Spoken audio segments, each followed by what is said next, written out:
Happy holidays, everyone. I'm Carrie. This is Student Loan Chit-Chat. All right, so let's go ahead and take a look at this.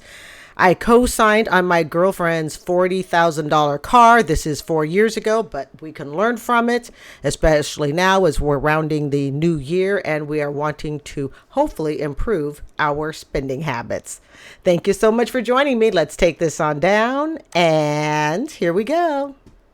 Berto is next. Berto is in Indiana. Hi, Berto. Hi, How are you? Berto. Hey, Ramsey, how you doing? Thank you for having me. Sure. How can I help? So, my girlfriend and I were in a little over $190,000 worth of debt. Whoa, hold. I was thinking about a $40,000 car loan. They're in $190,000 worth of debt, and he says, girlfriend. Well, if we know Ramsey, you do not commingle money like that unless you are married, because if the relationship breaks up, there is no legal backing as to who owes whom what, other than your word and a handshake. Wow. Okay, well, let us continue on. And Wait a minute. For the house. We aren't married. There isn't a we. Like I said. How much debt do you have, and how much debt does she have? Well, I have 120. I think I have about $150,000 in debt. You have 150, and she has 40. Yes. Well, Is this going to be in student loans and cars? she's a generous woman to be dating you. Okay, why do you have $150,000 in debt? Well, 128 of that is my house, and Okay, well, that's okay. I can live with that. Okay. And then the rest of that is on a car that I have. Okay, well, that's better news. Yeah, because at least we're talking a residence, so that's acceptable. At least you didn't tell me you got a student loan debt for 150 with a degree in left-handed puppetry. So we're making progress. Good. It's a house and a car. Yeah. And what's her 40,000? Yeah, but well, it's actually our 40,000 because we See that look on Ramsey's face, like, please. I co-signed on the vehicle that she got. Oh, okay. So if he co-signed on his girlfriend's $40,000 vehicle, Ramsey's got to take back that, oh, gee, she's awfully generous to be with you. Yeah, she kind of needs to be with him. It looks like she couldn't get a car by herself. And the other thing, too, is even though this is 4 years ago, why does she need a $40,000 car? What's wrong with the little $8,000 used car? Why does it have to be $40,000? I take it this couple's young and they're still very much in the, I mean, his house is very reasonable. At least he says he has 128,000. So I don't know if the house was more and he paid it down to that, but let's put the house aside because that's understandable, with the mortgage on that.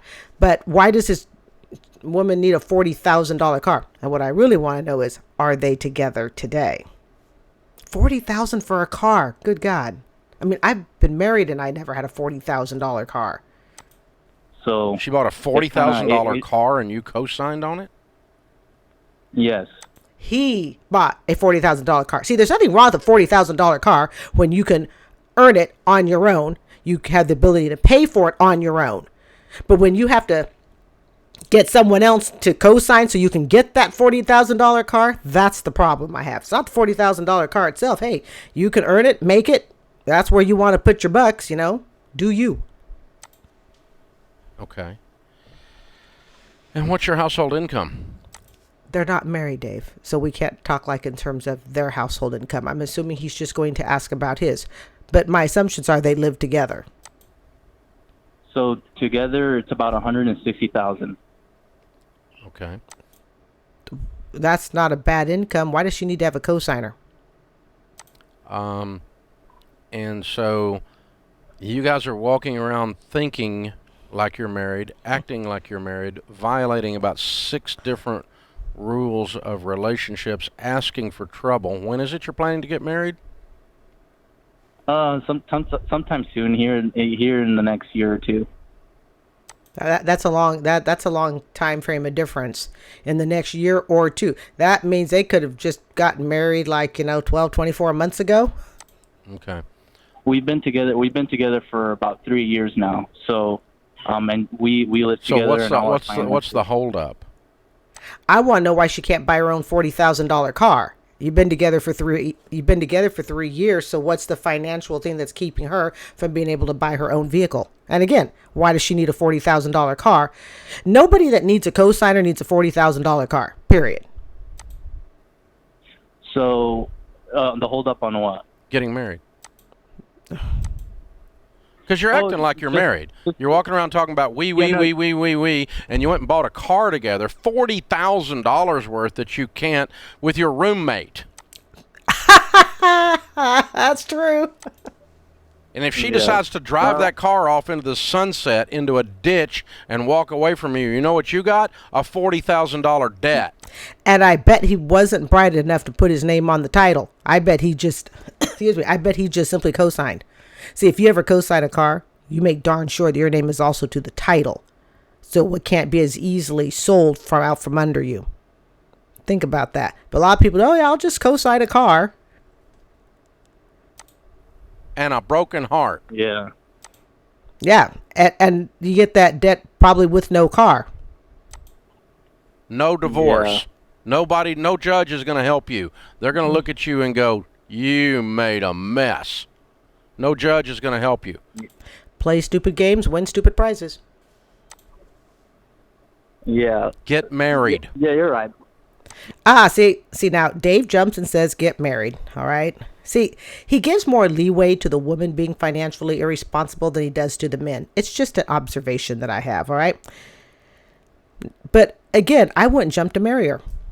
Why is it if you've been together for 3 years, why could she not buy her own vehicle? What has she done? What is her... See, he's saying get married, but he's not asking the questions that I would want to know. What's her financial history with money? What is she doing to pay off the car debt? What is her potential income? In other words, why is she so broke with you after 3 years that she can't get her own car?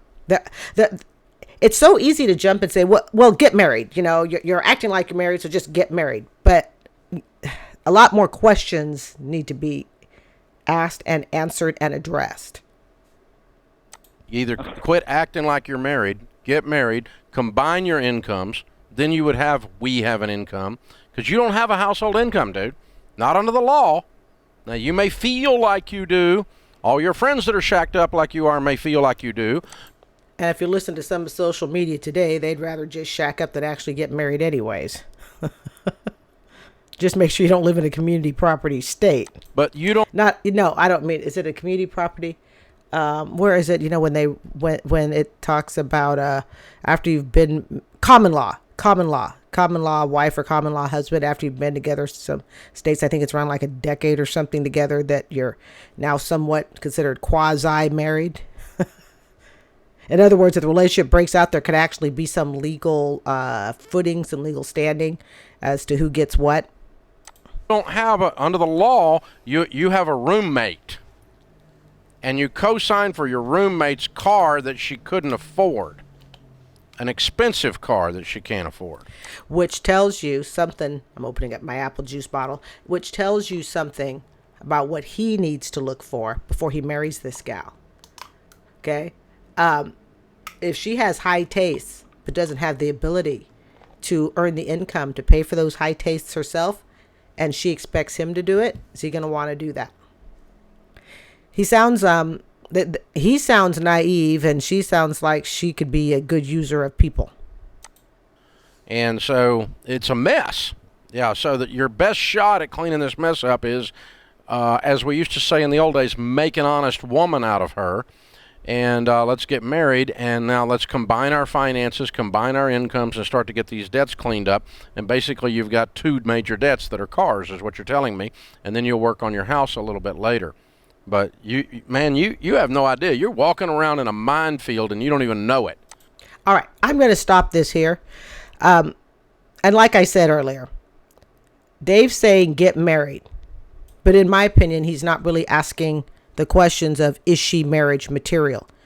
And if the signs that we're looking at right now point to her not being marriage material, then he probably shouldn't marry her and consider this loss and consider it a sort of a blessing in disguise that it didn't work out, even if he has to eat, unfortunately, the $40,000. Just something to think of. All right, I'm Carrie. This is Student Loan Chit Chat. Have a great day. Bye.